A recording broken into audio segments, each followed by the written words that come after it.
I wanted to follow up today on Wednesday and say thanks for some of the emails regarding yesterday's post on toil. And, work is important. It's something that defines us, all of us. And, my parents worked their fingers to the bone, so I grew up around that. And I really got to see firsthand, toil and what it was and what it meant to me. And like I said, toil from the soil. Everything that exists on this earth came up from the ground. So I hope my journey helps a little bit, but when I was a kid, my mom took me to Astroworld. And this was the first time I really started to kind of see where I was going to go with art. But Astroworld had kind of a Halloween thing going on, and we were there. And we went to this haunted house part of the park.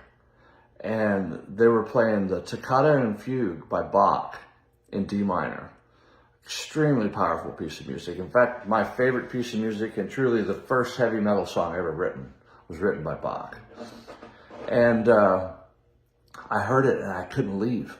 My mom was tugging me. Eric, let's go. I said, no, I have to find out what this is, So we were waiting for some of my friends to come out of the haunted house, and I went to the guy that was operating the haunted house and I said, what song are you playing? What is that? And he goes, well, you really want to know? Well, let me go back there and look. And he was actually, believe it or not, he was playing a cassette at the time. It was called Music to Scare the Hell Out of Your Neighbors. I did not know the name of the song at that time, but I looked for it everywhere. Back then, we didn't have Amazon, so I'd go to flea markets. And as I started to learn a little bit more about classical music, I found out it was Bach, the Toccata and Fugue in D minor. And that was the first time. The second time was at my grandmother's funeral that I talked about in the post yesterday. They played this beautiful Czech hymn. It's called Bože sos Ratio. It's about the struggle of these missionaries that were in Europe doing their work. And it's a beautiful song. And, my grandmother's funeral, I was an altar boy. And it was sad, but that song hit me like a ton of bricks. First time I really gushed with tears. And it wasn't, the fact that my grandmother had passed away was extremely sad, and seeing everyone there. But when we left the church in that song, I recorded that song on my 2004 album, Wake Up. It's called Bože sos Ratio. When I played it for my mother, she cried. I get emails all the time from Europe about it, saying it's one of the best versions they ever heard sung of it. And I'm not Czech, I'm Irish, 100% almost, But that song, it's the power of music. It's a connector of all of us, And the other time was, I was around 14 years old, and I was down at my buddy Richard Garza's house. He had a cool older brother, and I'm just going to be blunt. I think we were smoking some weed, and John, his brother, dropped that needle, a record player, outside on Blizzard of Oz Crazy Train. And every hair on my arm stood up, the back of the hairs on my neck. And I said, that's the coolest freaking thing I've ever heard in my life. That was pretty much it as far as, this music thing, and as we talked about in the post yesterday. Subsequently, I saw Ingve, and I really got on kind of a mission. And what's tough now, I think, for kids that are coming up, and why we have so much stuff going on, I want you guys to look up a couple of things today. Somebody I really resonate well with, of course, is Jordan Peterson, but I really like this guy, Scott Galloway. Take a good look at him and his work. And he tells it like it is, just like a book I recommend to all my students, Radical Honesty by Brad Blanton. But, one of the things that Scott was saying is, and this is really pathetic, and I've seen it, but this whole anti-alcohol movement, and the worst thing that's happened to young men is this anti-alcohol movement, because the risk to your 25-year-old liver is dwarfed by the risk of social isolation. And Scott talks about that. And he talks about a lot of other things. Growing up in my neighborhood, we had to fight. I got in fights all the time. In my junior high school, I was getting picked on by a kid named Sean. I don't remember his last name.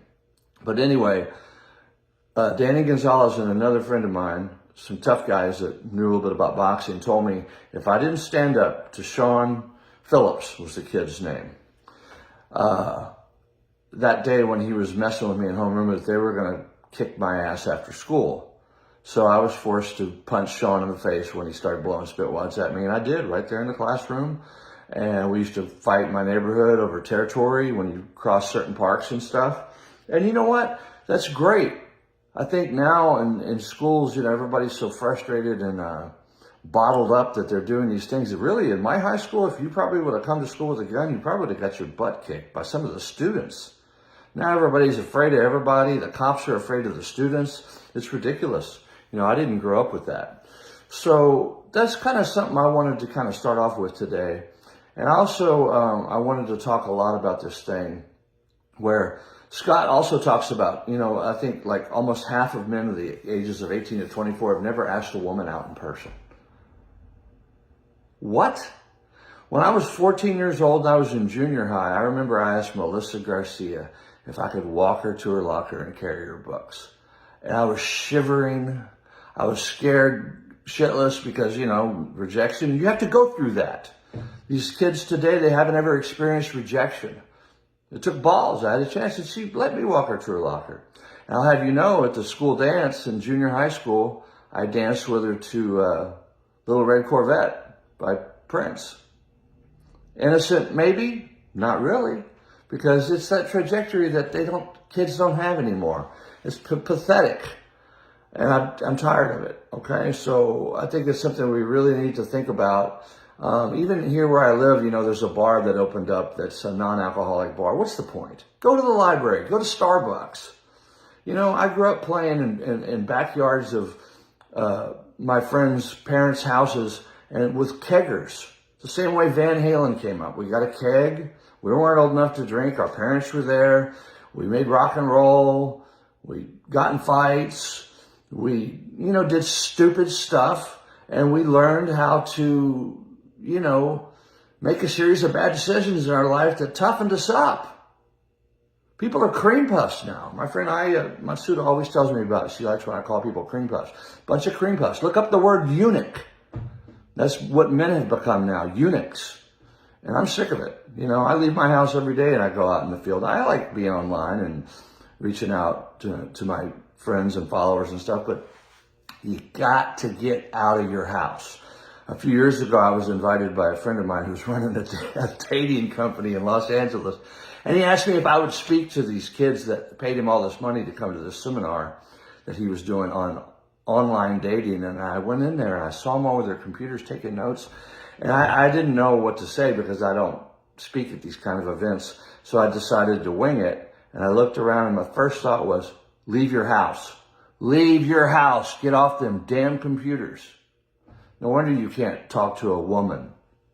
Get off your damn computers. It's ridiculous. It's embarrassing. So anyway, make a long story short, I'm not going to apologize for the rant today. I'm going to stay on it. And just remember this too. This is a cute way of saying it, but stay away from online stuff. It's the same problem with guys with porn. I call it shaking hands with the unemployed. What's the matter with you? Go out and talk to a real woman like I did when you were coming up. She'll appreciate it and she'll teach you a few things too. Women are great teachers. Now they're being villainized today by all this guys selling these stupid products and seeing women as competition and something to be conquered. No, you need to conquer your own damn self. Women know what to do. It's pitiful. And here's another thing. No great story ever started with a salad. Okay? I like salads. I make the wickedest Caesar salad in the world, but this whole thing, I'm animal rights and I'm a vegan. That's fine I love animals too. But get out in the world and get real and go hunting, do something like that to get your nature on with your father. That's what I did. My dad took me fishing and hunting. I got in fights. I smoked weed. I drank alcohol. I still do when I want to. I'm driving the car. So I hope that helps. I'm a little bit miffed today, for lack of a better word. But have a great Wednesday and more power to you guys. And that's why I like Ice Cube and Scott Galloway and Jordan Peterson.